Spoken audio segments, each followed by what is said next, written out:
What's good, y'all? Lonnie Appleton here, and if you have a couple of minutes, I have a couple of messages. I share these videos to hopefully lead by example and help other people process through their own processes. Or processes. Are those two different things, or is it two different ways to say the same word? Trey has annoyed me, and it's via Messenger.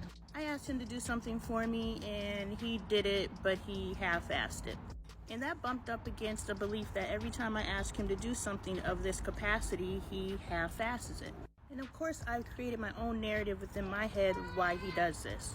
So regardless of if my narrative is his truth, I am going to respond to him based off of my truth. So I'm going to approach him like, you did this on purpose, whether he did it or not, because it's my truth.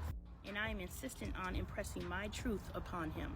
And now he's looking at me like, what did I do? But I know he did that shit on purpose. So that's the first thing. We need to stop approaching people based off of our experiences and our lenses.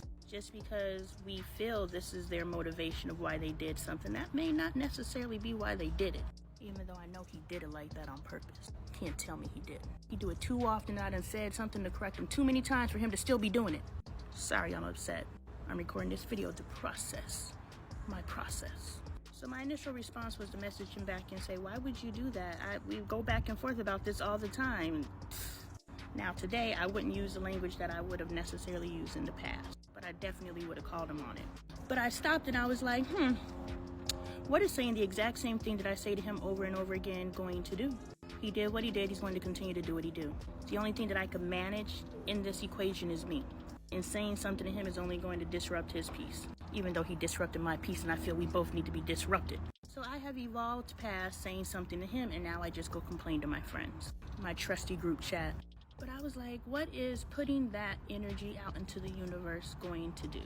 Yes, it's going to get that up off of me, get the energy up off of me, and I can stop milling around it in my head. But I think the next step in my evolution is to not talk about my spouse to other people. And I wouldn't have been bad-mouthing him. I would have been talking about him the way that I'm talking to you. And I don't feel that I'm talking about my spouse right now because I didn't give you guys any details. I'm just sharing my process. And of course, I have to tell the story to share my process. So today I resisted the urge to message my friends and tell them what this man has done to piss me off, annoy me.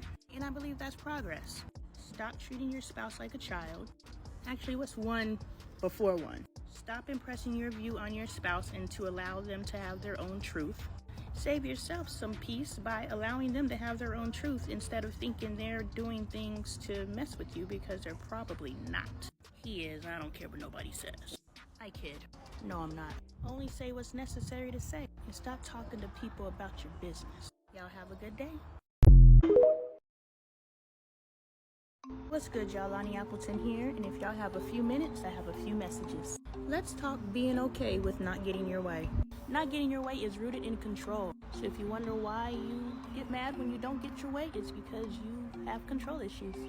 Hey friend, welcome to the club. You want what you want when you want, and when you don't get what you want when you want, you get upset. Control. So if we identify that the reason why we're getting upset is control, we can really start working on our control issues. I got plenty control issues, but now I'm all grown up. So there's something that I want to do, but I need all my family members to do it. My neighbor in this goddamn leaf blower, I cannot wait till fall is over. Or whatever the damn season is. Whenever these leaves stop falling from the fucking trees, I'm so sick of this man and this goddamn leaf blower. Control, ooh, ooh. Dre's at work so I could get him to remotely record his piece. But the final piece requires all of us to be together. So I'm like, okay, we could do it when Dre gets home. And then I asked Bailey, I was like, Bailey, do you have to work today? And she's like, yeah, 6. I'm like, well, damn, and you're not gonna get home till 10, so then that means I can't record my damn video. I'm already waiting for Dre to get home. Now I gotta wait for you to leave and come back. But I need this dang video. So that's the issue. And Bailey's like, you're just gonna have to wait. That's easy for you to say because you're not the one waiting. This isn't something that you want to do. So you're okay with saying just wait. But I don't want to wait. All right, so here we go with the process. I have major control, type A, Aries, just freaking asshole vibes, right? I want what I want when I want it, period. But I have to realize my family is 6, sometimes 8 deep. And all 6 or 8 of us aren't always on the same page at the same time, and I have to be okay with that. Because me not being okay with that does nothing to them unless I do some sort of outward expression, which then pisses everybody off and ruins the energy. And who's the problem in the equation? I think it's them, so I say something, but it's truly me because I disrupted the peace. Because just because people can't move like I want them to move, that's not their fault.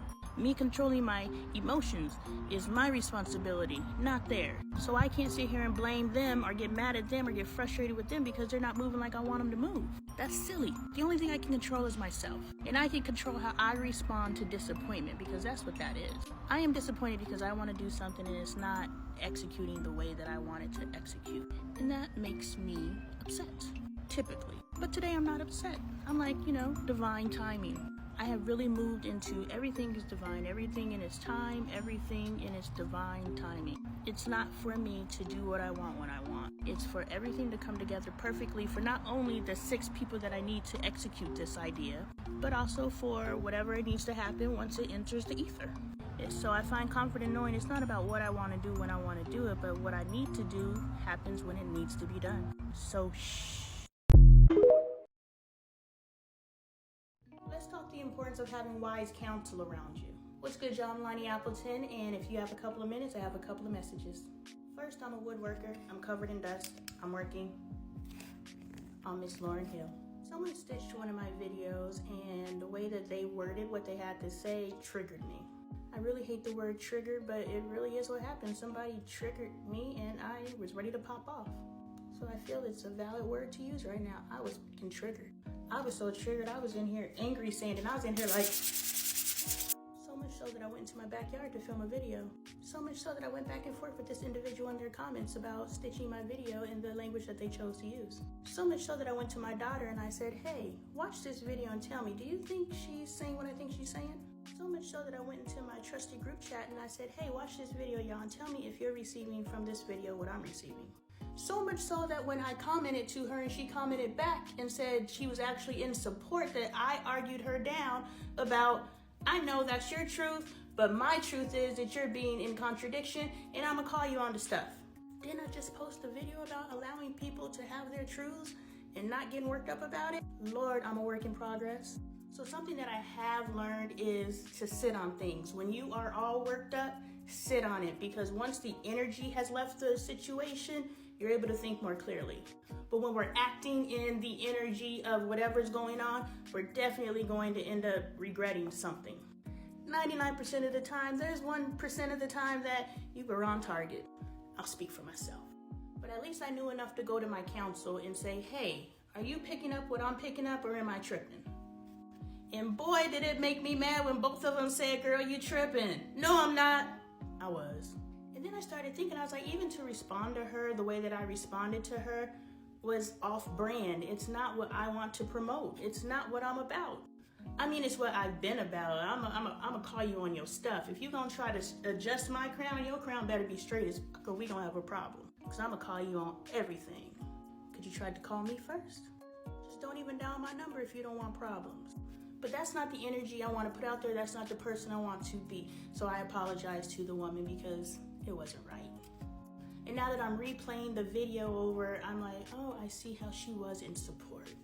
Oops, my bad. My friend said this is the internet. Let the internet. And if I choose to get worked up about every person that disagrees with me, whether they choose to stitch me or not, that's a stupid choice. Why am I allowing people who don't matter in my life dictate my emotion, especially by getting upset? I'm raising my blood pressure and I'm flooding my body with all those negative chemicals and I'm actually hurting myself. So in this instance, I chose peace. We need to stop expecting kids to change and we need to learn